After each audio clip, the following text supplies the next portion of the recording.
Welcome to Cult Connections. Let's see what we are taking a sideways look at today. Hi, it's Ian here, and today I'm joined by my very good friend, Laura. How are you, Laura? I'm great, Ian. Thank you very much for having me on the podcast. No, you are very, very welcome. And it has been a long time since we have spoken. However, Laura came up with a fantastic this sort of concept for this episode, and it's all about her love of Jonathan Frakes. So, Laura, tell me more about why you love this man. Well, I never expected to love Jonathan Frakes, but I began watching lots of episodes of Star Trek: The Next Generation during lockdown. Like, I go through phases where I marathon Star Trek. I'm like a massive Star Trek fan. I'd never actually watched The Next Generation all the way through, so I started watching it, and I just kind of I like his he's kind of like, he's not someone we think of as being a great performer or a great actor, but he does have like a kind of comic timing. And he is quite, a compelling actor. And he's also the subject of a lot of really kind of like funny fan sort of takes. Jonathan Frakes trying to sit on chairs. He does that thing when he comes into any given room he comes into. He'll sit on a chair in the most awkward way possible, or stand in a ridiculous pose, like right behind the captain. And he just like, yeah, he's really funny, but also he's quite an interesting guy because he started off directing episodes of Star Trek, but then he went on to do, First Contact, which is amazing. Like, it's one of the best Star Trek films. And he went on to do kind of Insurrection, which is not amazing and is not one of the best Star Trek films. However, he perseveres. And he's done a lot of really cool, interesting stuff. And look, the more you find out about him, the more he just kind of comes across as quite an interesting guy, but he's quite humble as well. You don't think of Jonathan Frakes like the great director or the great actor. So I think actually he deserves like a podcast, at least a podcast, maybe even a kind of longer discussion. So that's why I love Jonathan Frakes. Also, I really like his beard, and I much prefer him with the beard than without the beard, because I don't know, there's just something it seems to give him, like a presence it seems to give him. I don't know what you think about that. Do you prefer him bearded or beardless? Oh, I think you're absolutely right there. I did recently watch a series, a season one episode of the Star Trek, and it's the one with the maggoty things that have taken over their Starfleet. Mm-hmm. Like those funny things that go into people's heads and start like screwing them up. So that's the one. And there's a great scene in it where he basically gets they're thrown about by an actor who's they're sort of twice his age, which for a sort of character like their sort of Riker, who is, as you say, he's very much the uber their sort of male. He's a very macho their sort of character. That is quite humbling, where I thought, well, he's getting battered by this old man, but he was they're sort of beardless. I'm fairly sure that they're bearded.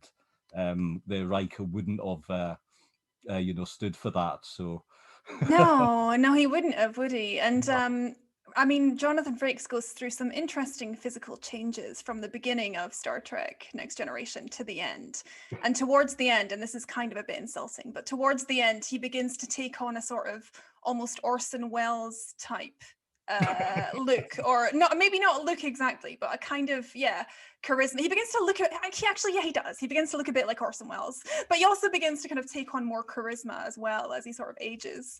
Young Riker in season one, I just don't know how to get on with young Riker, because just a very different kettle of fish, young Riker. I think, but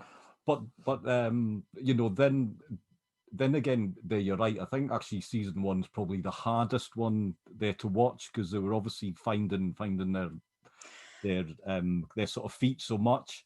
Yeah, I don't revisit it often, to be honest. Season 1, Next Generation. I think it does get better as it goes on, doesn't it? Oh yeah, definitely. Yeah. Funny what you should mention about their relationship with their sort of chairs, because there's a great their sort of gif where he strides into the room and he actually swings his their leg round the chair before he sits down in it.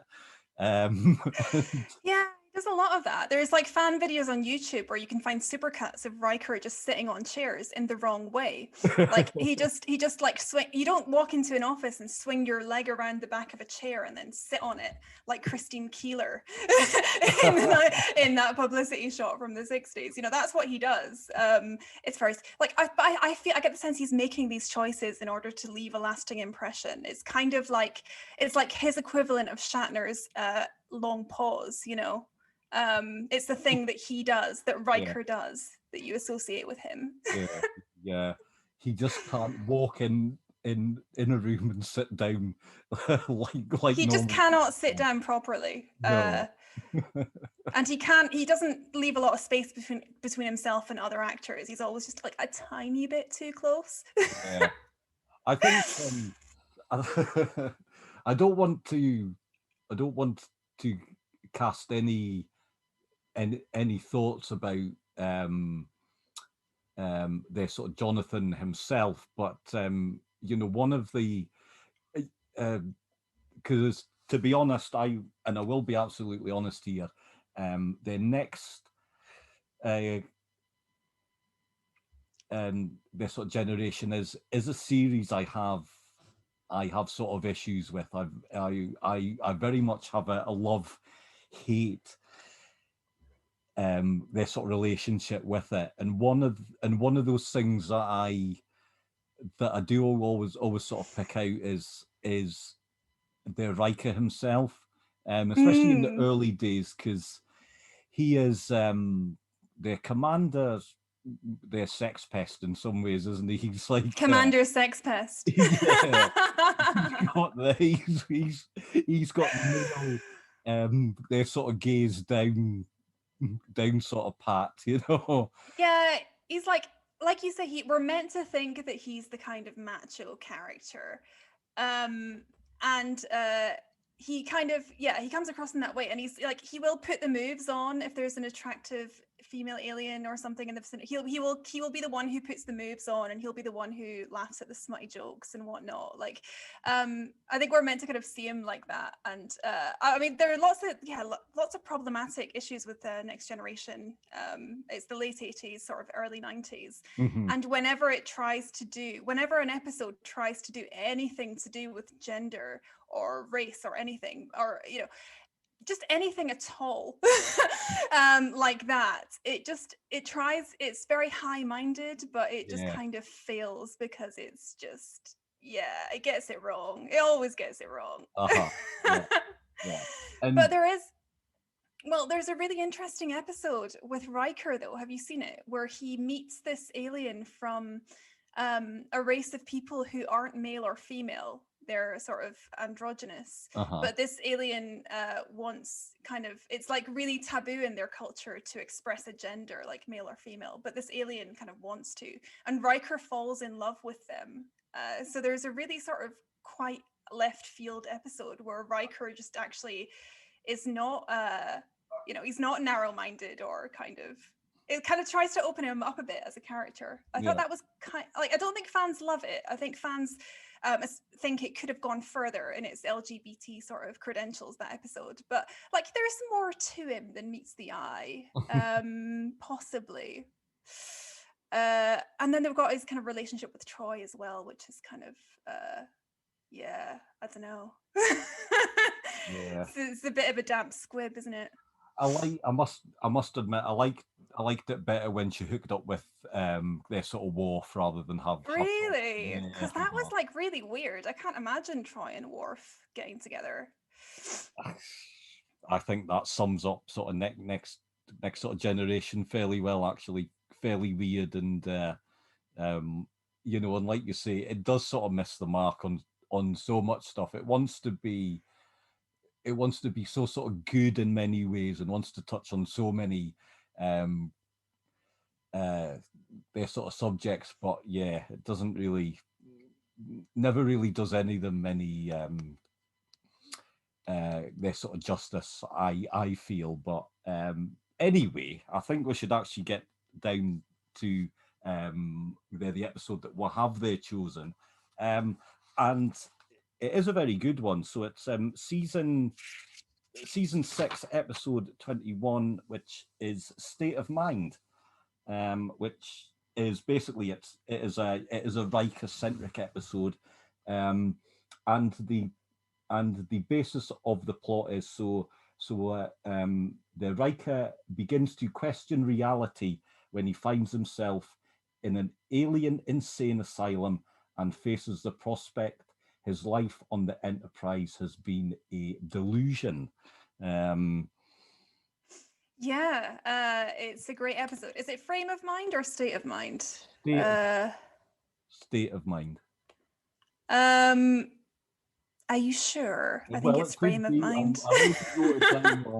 I was actually trying to multitask when I was writing. No, that's fine. I mean, essentially, it's the same thing. It's about his frame of mind, isn't it?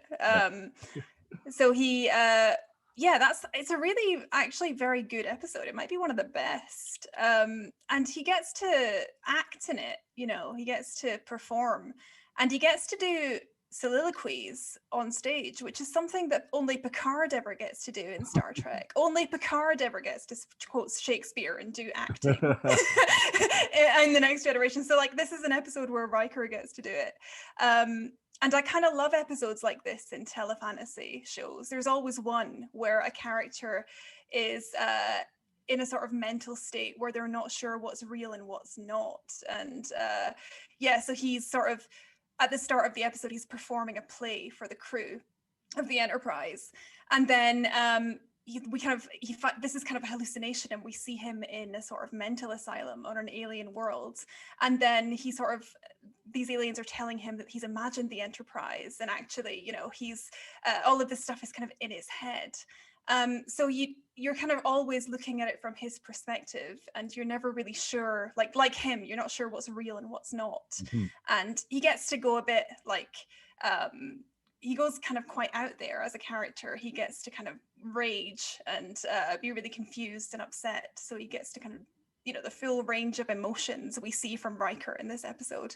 And to be fair, he's quite hammy, but still, I enjoy watching him kind of have this range. Yeah, you know, and actually watching it, and I've watched it twice recently, and he does make the most of the part, and you know, the fact that he can act they're sort of differently to how sort of Riker would sort of normally, and he makes the most of it. And actually, I think he does a fairly decent, you know, their sort of job of it. And it's a nice episode. It does it,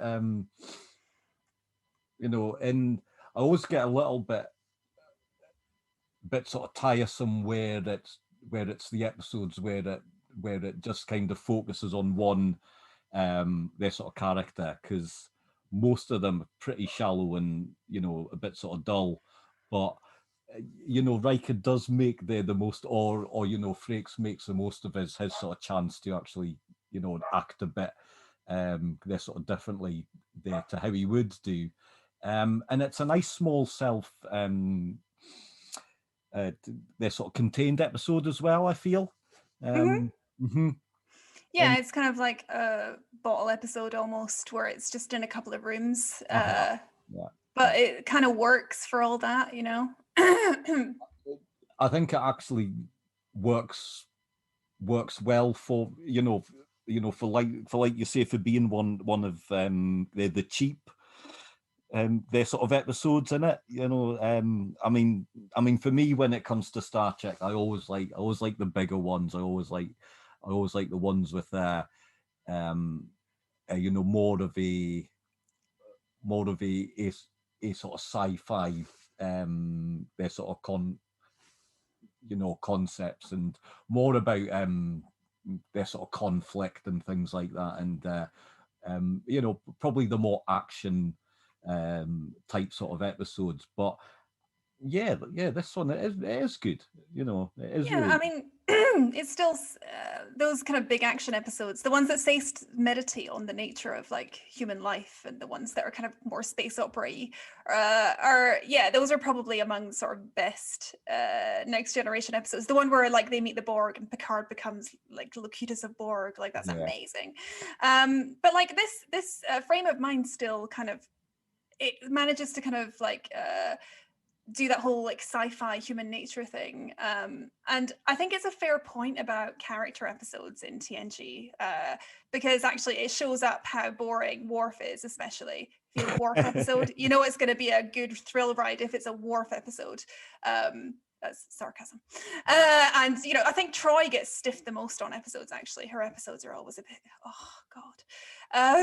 So as a character episode, you know, as it's actually one of the best episodes of like all 7 seasons. I think the fact that it's a character episode makes that all the more impressive. Well, I must admit, I was and it's IMDb rating. It's well up in the 8 point, you know, somethings for its their sort of rating. And I know that's not always a good sort of measure of you know, how good a sort of episode is, but I think it does actually earn that sort of quite well. So you know, when I looked it up, I was like, yeah, I Yeah, see why you've scored that, to be fair. yeah, agreed. And there is some absolute shit in Next Generation and season 6 and season 7 particularly. Well, uh, it's quite interesting for me, Laura, because I am slightly older than you are. I will admit, and just a little bit. yeah, just a little bit. But I do remember. So I certainly watched their sort of Next Gen when it first came out, when it was first sort of broadcast over Is that here. 1987? Yeah, haha. So I was being born during that period. Yeah. So like I was firmly yeah, I was firmly into my sort of teenage years by then. So slightly older, Laura, you know. What a great time to be watching telly, though. Yeah, well, actually, it was. To be fair, when it came back, it was like, wow, this is brilliant. You know, Star Trek's back. It's brand sort of new. It looked great at the time. You know, it really did. And I was so excited by it. You know, they're sort of coming back, because what they did was, I think, the first few episodes were actually released on sort of video prior to them being their sort of broadcast. So I do remember renting. Oh wow! Yeah, so I do remember actually renting the two Farpoint ones from their Blockbusters and watching it at home. That's how old I am. So there you go. But you're right. Yeah. Come sort of seasons, you know, 6 and 7. It's like, yeah, it's ran it. You know, it's ran its sort of course now. Yeah, but at least they put Troy in a proper Starfleet uniform. Yeah, not Not some a bloody stupid jumpsuit with like you know, strange embellishments on it. That was my main thing. Is like, why don't you just treat Troy with more respect? if we're gonna talk Troy's finest moments, one that absolutely sticks in my head is now it's one of the episodes with the Data and their Law, his, you know, brother, as it Oh, were. his evil brother. Yeah. Yeah. So it's the evil their brother, and it's Law and the Borg. Uh-huh. Yeah. Yeah. Yeah. Yeah. So he's got Law's got the Geordie and Troy, and I think it's the Jean-Luc. they're sort of captive. Yeah. Mm-hmm. And what he does, he takes their sort of Geordie away and sort of tortures him. And then when he comes back, Troy's sort of holding him. You know, Geordie looks quite they're sort of traumatized. And she says to him, Geordie, are you in pain?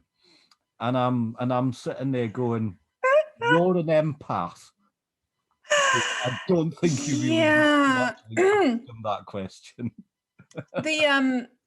I think Troy is she's basically, I mean, she's kind of an imposter in the show, because she actually, there's no point in any one of those 7 seasons where she actually kind of impresses anyone by guessing what someone's actually thinking or feeling. It's always like state of the obvious. It's like, oh, are you angry? To an angry Klingon. Oh yeah, yes I am actually, yeah.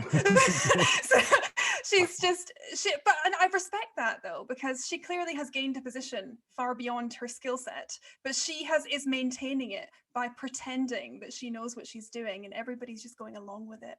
And she's managed to make it onto the bridge of a starship. And I think that's pretty impressive. That's some pretty impressive blagging skill right there. And she's got the boss on side. She's always front and center on the bridge, even though she's a counselor. And what is she doing on the bridge anyway? Yeah, exactly. I know. But, I mean, yeah, I've kind of gone from thinking, what the hell is she doing there, to thinking, you know what, you've got this. That is some goals. I'm not, yeah, she's sitting there going, you know what, I'm not actually going to see any people and offer any their counselling to the rest of the crew. I'm just going to hang out on the bridge, and she just hangs out on the bridge. Yeah. and actually gets to be part of all of the fancy their sort of briefings and such like that. You know, let's face it, she wouldn't really be part of. So no, yeah, I don't know. I mean, so question though for you. So if TNG might not be your favorite series of Star Trek, but who is your favorite character out of everyone in TNG?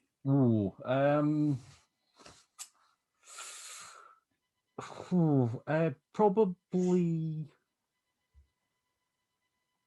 the sort of Data, I think. Yeah, you know, just because he does have a sort of journey. Yeah, and Data's episodes are always brilliant. Like in terms of character episodes, the Data ones are always really, really good. Yeah. He's really funny as well, Brent Spiner. Because the sort of Data has there somewhere there to go. You know, that's he always there's always something that sort of happens to him that actually adds to him. Yeah, he's definitely on a journey of self-development. Yeah, yeah, and so yeah, I would have to say their sort of Data. Although I am actually going to get over at one point, because we've kind of veered away from sort of Riker and let's get back to Frakes and Riker. Well, actually, but what I'm thinking about the sort of episode itself, and you know, because as we've touched on, you know, Star Trek is really good at actually offering the sort of actors themselves a chance to do sort of other work. So for Jonathan, there's sort of Frakes, it's where he cut his their sort of directing their sort of chops, as it were. And but this got me thinking about the recreational their sort of pursuits that they have on the Enterprise, and it looks fairly sort of dull, because it involves a lot of you know, sort of amateur their sort of dramatics, or you know, there's sort of people playing their sort of violins, or you know, stuff like that. And I'm just like, is this the most boring sort of crew going? Well, it's certainly one of the most pretentious, I think. in terms of characters quoting Shakespeare at each other. And you're right, like they're always going to an entertainment where it's a recital or a play, which fair enough. But I had a conversation about this actually recently watching The Next Generation. By the 24th century, do you think we would have discovered something other than like Shakespeare to keep going back to? Like, would other things not have happened? Would there be other kinds of music other than classical music? Yeah, exactly. Yeah. and let's face it, Laura, it's obviously they sort of come about that they've asked the actors what they like, and them all being they're sort of lovies. They're all like, let's get the crew to do, you know, Shakespeare, their sort of play, or be you know, Sherlock Holmes or something like that. And it's like, Sherlock Holmes, yeah, that's the other one that crops up a lot because like, really? yeah, I mean, it's out of copyright. So that's the thing. Like, these things are out of copyright. That's why they can do them. I just think I just think that, you know, damn fine that that while you know, Riker and their sort of Data and their sort of Beverly are doing all these, their sort of pretentious, you know, things, that there's a bunch of their sort of ensigns from the from the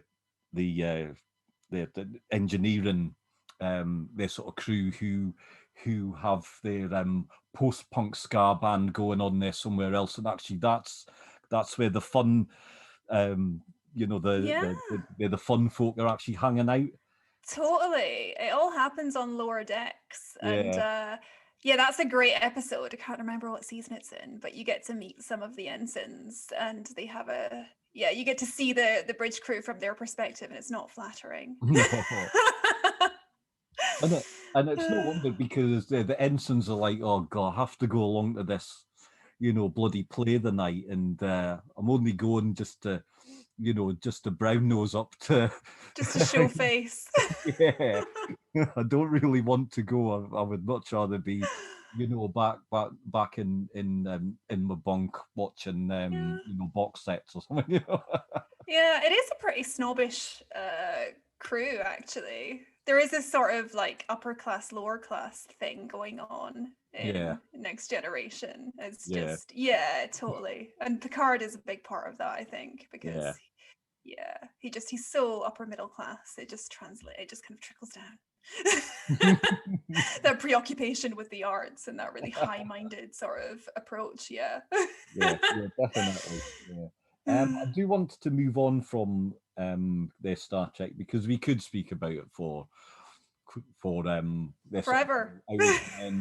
And as we know, you know, so Frakes did cut his their sort of directing, their teeth, as it were, on the their series, and has actually directed a lot of their sort of Star Trek, and a lot of their sort of sci-fi as well, including the two films which came afterwards.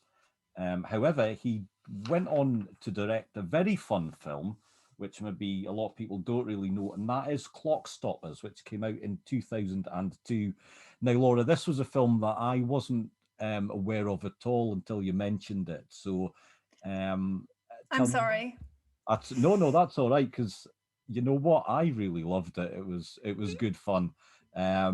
So when would you have first sort of seen this? When did you first watch this one? Sometime after I mentioned it to you. Really? Yes.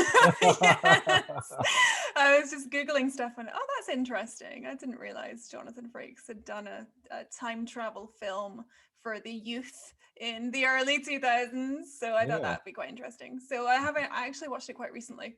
Yeah. And you know what? Actually, it's all right. It's for what it is. It's basically a Nickelodeon film that is aimed squarely at kind of a young teenage audience. the soundtrack is excruciating because it just transports you back to 2002, and it's all just you know those white guy bands with 4 chords and they only knew 4 chords, Yeah. and the music is like, we are singing in this tone of voice forever. This is the music, and this is the soundtrack, is just all that. So it's kind of like, okay, I was a teenager at that time, so I'm like, this is really cringe. It reminds me of a time when I was just cringing all the time because I was a teenager. But it's tightly directed. The script is all right. I think kids would have really enjoyed it, even though it wasn't like it's not really like a mainstream film for adults. Like, it wouldn't have been like a kind of massive hit, but for what it was, I thought it was bloody good, actually. I quite enjoyed it. Yeah, yeah. Like I say, I mean, like you, I hadn't heard of it. I did manage to obtain the DVD for about £3. I was like, oh yes, that will do me fine. I will just say get that. And yeah, I really liked it for what it is. Like you say, it's aimed at a youth audience.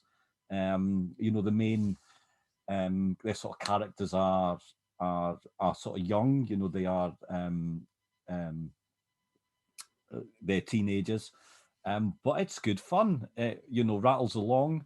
The concept's actually, you know, quite nice. I like a daft, their sort of sci-fi, their sort of timey-wimey thing, and you know, that's what this one is.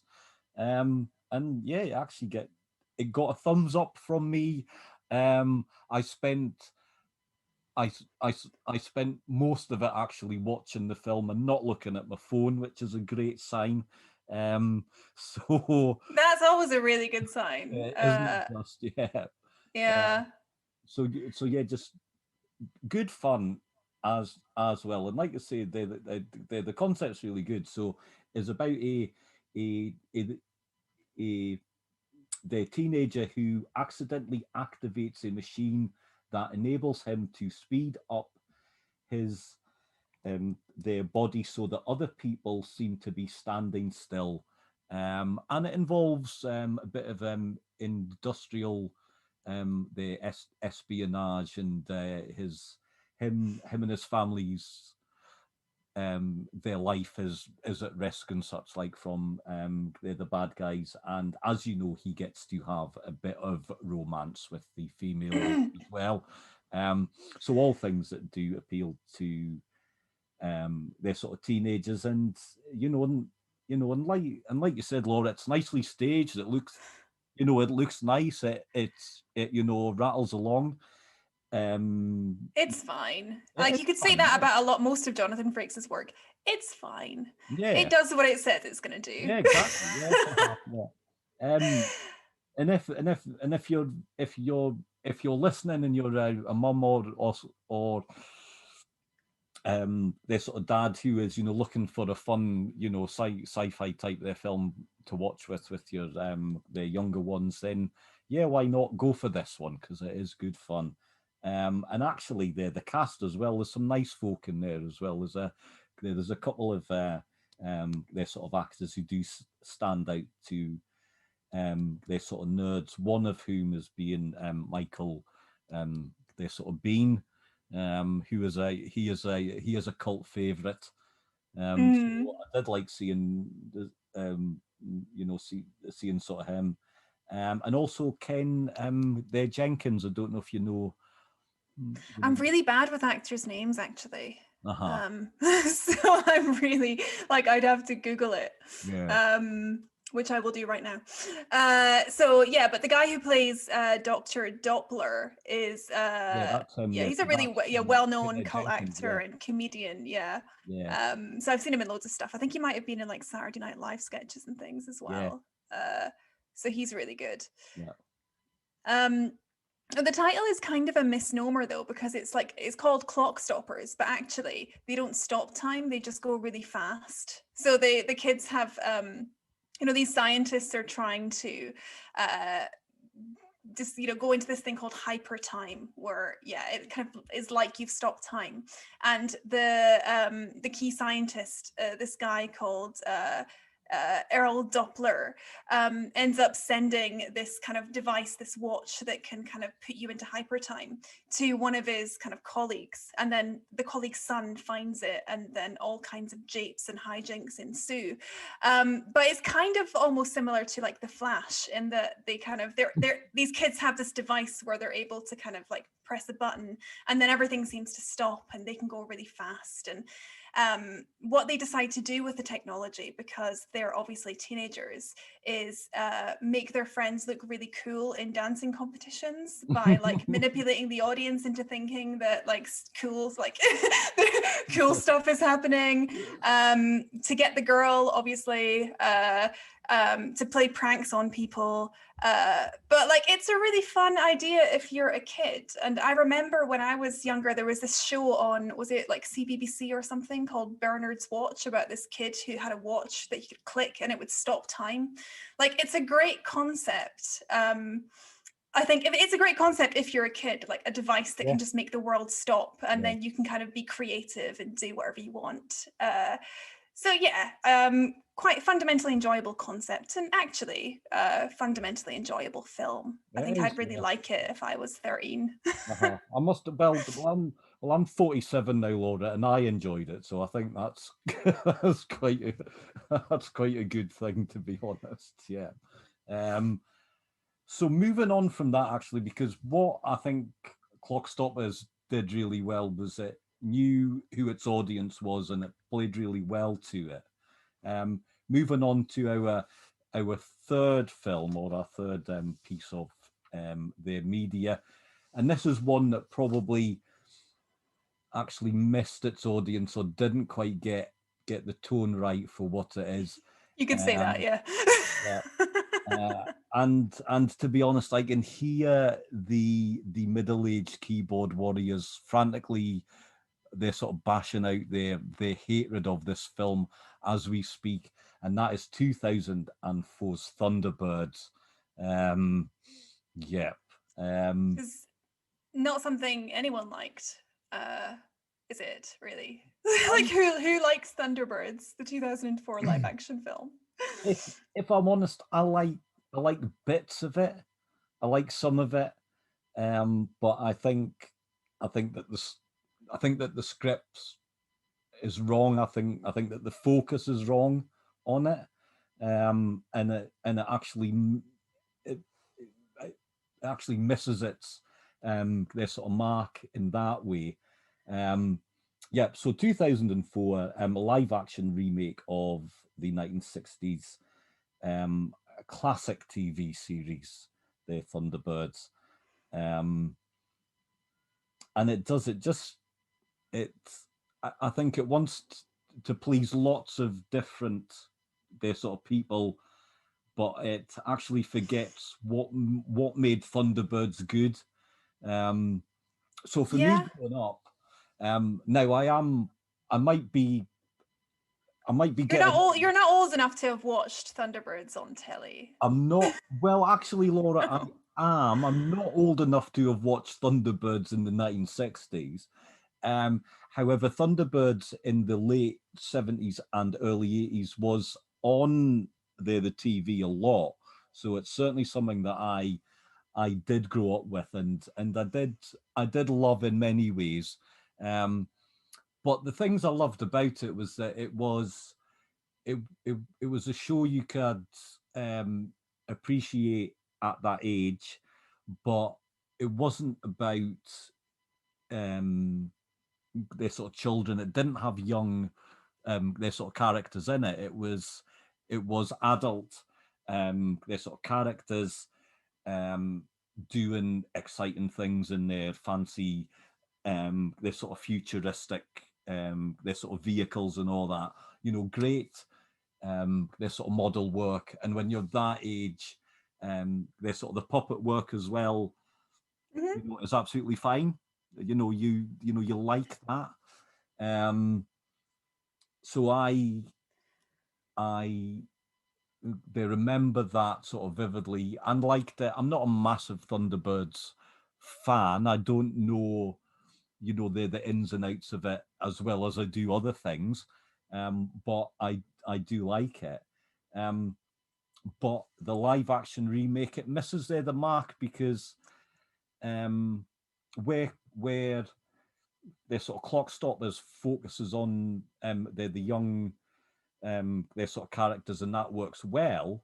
The focus on the young their sort of characters here actually means that it doesn't get what sort of Thunderbirds is all about.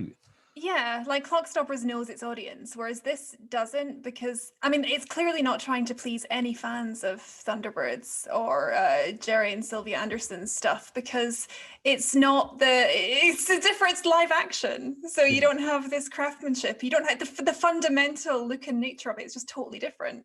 So it's clearly not aimed at fans. Yeah, but it's also, like you say, yeah, it's really like trying to be for kids, but maybe the franchise it's like, yeah, how do you find an audience for that? I guess it's trying to introduce Thunderbirds to a new generation of young people, right? Yeah. Or reintroduce it, or basically start a franchise. So this is kind of, we're at the point in the sort of 2000s where franchise building the whole like transmedia universe thing is becoming a thing, and like Doctor Who comes back in 2005 as part of that. So we're resurrecting franchises and trying to build, like, if Thunderbirds 2004 did really well, then it would like spark off this big franchise, but it didn't. So it's kind of trying to do that, I guess, but it didn't really hit the mark. No. And I think about what I used to like when I was young, when I was they're sort of growing up, and if I'm honest, the shows that I enjoyed were the ones that actually didn't have younger their sort of characters in them. I'm thinking about what I used to like. So when I was young and I used to watch all kinds of shows, and they're the ones that I didn't particularly warm to were the ones that actually had they're sort of characters of my age. And I do wonder if the Thunderbirds, the 2004, maybe didn't appeal too much because it actually does have the younger their sort of characters in it. Yeah, so it's from the point of view of, again, like Clockstopper, it's from the point of view of the young kid who wants to kind of prove himself. What's his name? Alan. Alan. Yeah. So yeah, it's kind of really, squarely aimed at that audience. But like, did you ever see Spice World the movie? I can't say that I did. Okay.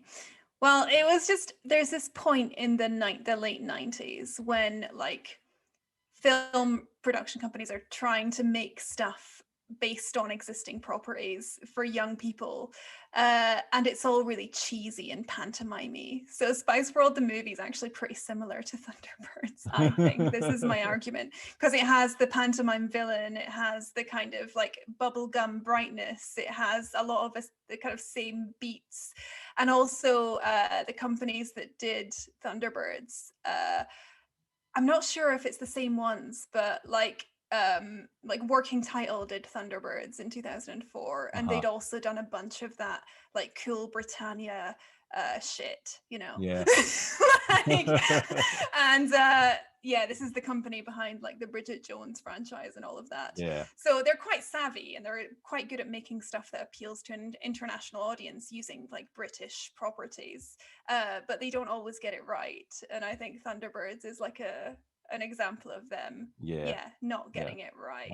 So let's blame them and not blame Jonathan Frakes, who is just like the consummate professional and never does anything wrong. Well, I think as a film, and I think if you didn't know Thunderbirds at all and you watched it, you would probably enjoy it more than if you do know Thunderbirds. So I didn't know Thunderbirds at all when I first watched it. No, I didn't really enjoy it that much. Maybe that's just maybe that's just for I mean, who knows why? I could have just been in a bad mood that day. Well, I mean, there's lots of there are lots of good elements. Actually, visually, it looks quite nice. You know, Yeah. for It's what it is. expensive, actually, isn't it? The Yeah, budget was like, yeah, what was the budget? Like 60 million or yeah. something? And the set sort of pieces are good, and the action is actually quite sort of good. Um, the cast itself is, there's a really good cast there. I mean Bill, they're sort of Paxton, Anthony, the Edwards, Ben, they're sort of Kingsley. I mean, they're all good sort of actors. There's a few, there's a few sort of British genre, their sort of favourites as well in there. So Mm-hmm. you've got the likes of Ron, their sort of Cook, there's Sophia Miles as well, who's always, she is a bit of a favourite. Yeah, she is good. I do Yeah, like her. yeah.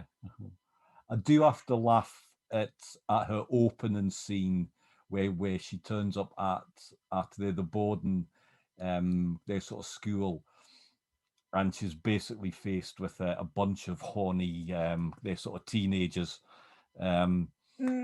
I was always like, you can almost smell that teenage vibe coming off that scene. I was like, Well, you could say that about the film in general. yeah. Like you can almost smell the hormones.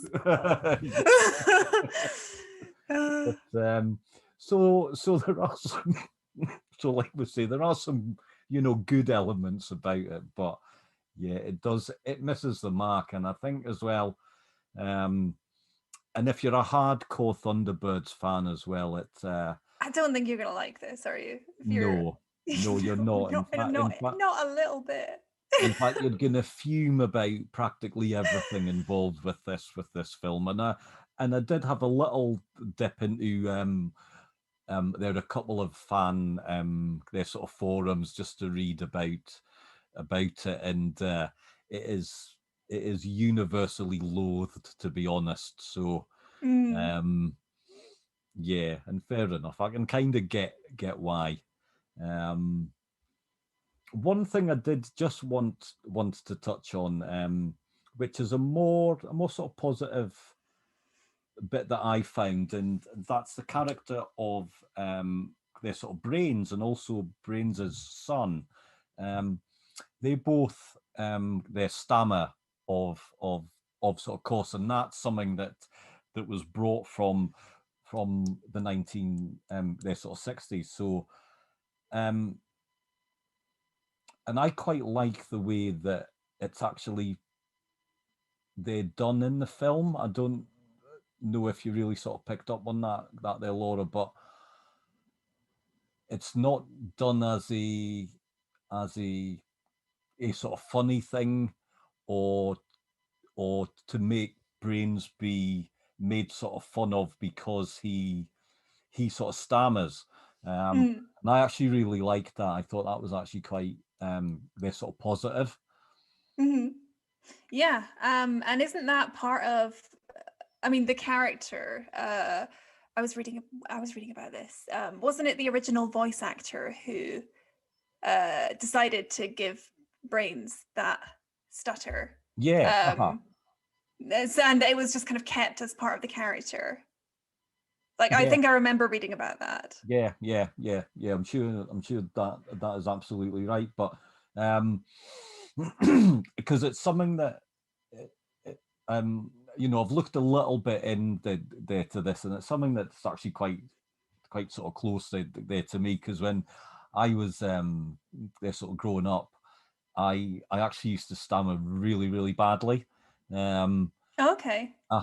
And so, and it's not always they're sort of portrayed in a very sort of positive, they're sort of light there at all, really. And there's not a lot of, there isn't actually a lot of films that really sort of touch on it either. So to see this was actually, it was actually quite sort of nice. I found that quite sort of positive. So I will give it a thumbs up for that. However, generally, yeah, it gets a thumbs down, really, doesn't it? it's not the best of films. Um, No, and I mean that's not something that the producers of Thunderbirds 2004 like came up with. That was part of the character brains anyway, yeah, right? So yeah, that's it's right. not Yeah, like you can give them special props for that. no, no, no. But yeah, it kept as sort of an integral part of the character. Yeah, but it could have been handled very sort of differently, um, and actually used as a cheat Yeah, to yeah, get, yeah. In yeah, that kind of to film, I get guess sort of it laughs. would, yeah. Like as Yeah, a character affectation, it could be like quite yeah, stereotyped, but it's yeah, not. yeah.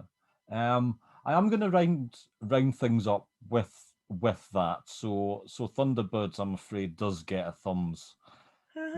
They're down generally, but not for the direction, I have to say, because I think overall that is actually good.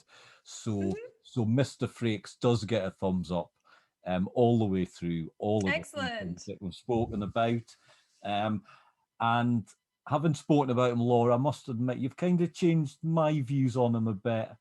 Um, I'm a lot more sort of positive about him, and dare I say it, I might be a bit more lenient on their sort of their Commander Sex Pest in the future, quite No, frankly. he is Commander Sex Pest He though. That is is. a fair point. He He is is. Commander He Sex is. Pest. But he's Yeah. just like he's got a kind of, I don't know, a twinkle He that has a just he he's has got a twinkle. he has a boorish charm, shall we say. Well, you could put it like that as well. Yeah, he has a boorish charm. Yeah.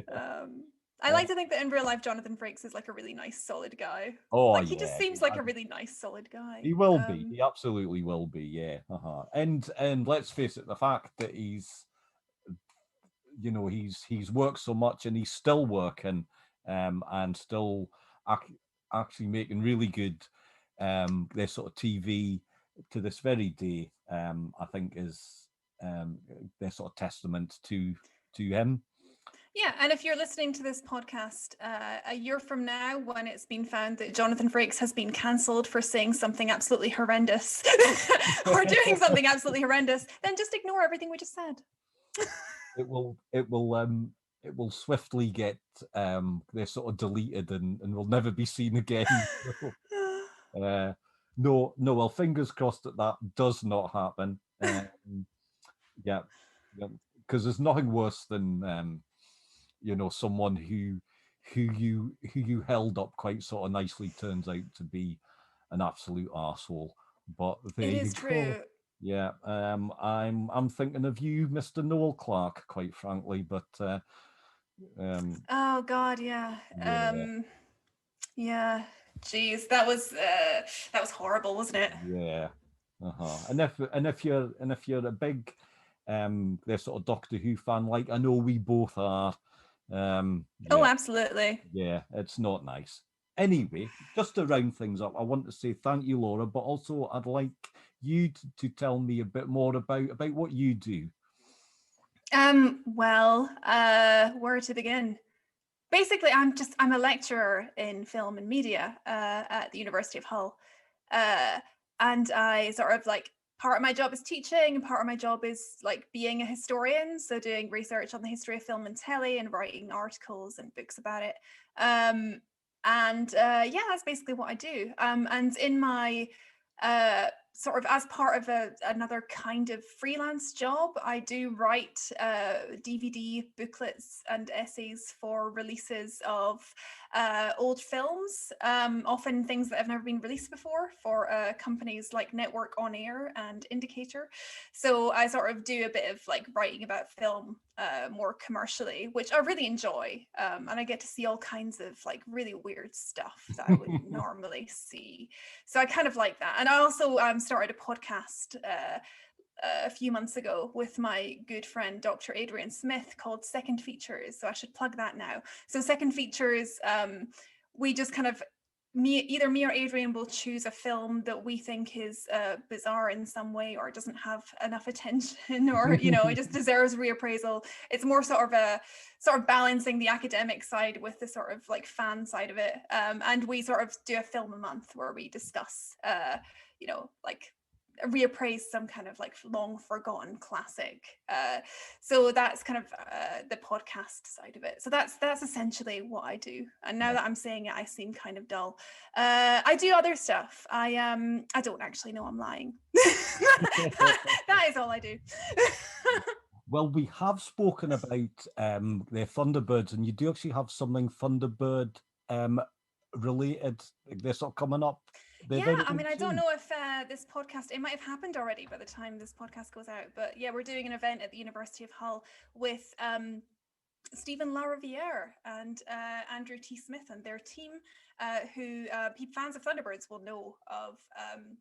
Stephen Lariviere's work, because he's the kind of key creator behind Thunderbirds, the anniversary episodes, which is kind of on BritBox. So him and his team sort of recreate the original sort of Super Mario Nation techniques that Jerry and Sylvia Anderson kind of pioneered in the 60s. And that's kind of what they did for Thunderbirds, the anniversary episodes. But they've recently did during lockdown, actually, made this show called Nebula 75 using Super Mario Nation techniques, but also kind of working with what they had in their sitting room in their flat and like all the props they had left over. So we're inviting them up to the university to sort of restage this and tell us how they did it. And it's streaming live, actually, as the kind of the live filming thing happens on stage. It'll be streaming live at the same time, and you can sign up to watch this for free if you want. So yeah, if this goes out in time, then yeah, do sign up and do kind of have a look. Well, my plan is to absolutely get this out as soon as I can. So today's Friday, maybe this evening, certainly Saturday, it will be out. However, if you do miss it, you will be able to watch. It'll be online, yeah, you can watch it afterwards. So if it is something that does take your fancy, that is absolutely there. And I will be trying to share it as much as I can to my ever expanding their sort of audience, hopefully. Thanks, Ian. Yeah, so hopefully that will sort of go down well. And I would just like to say thank you, Laura, for their coming on. It has been absolutely brilliant.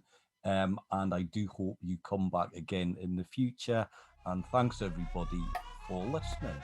Thank you. Thanks for having me.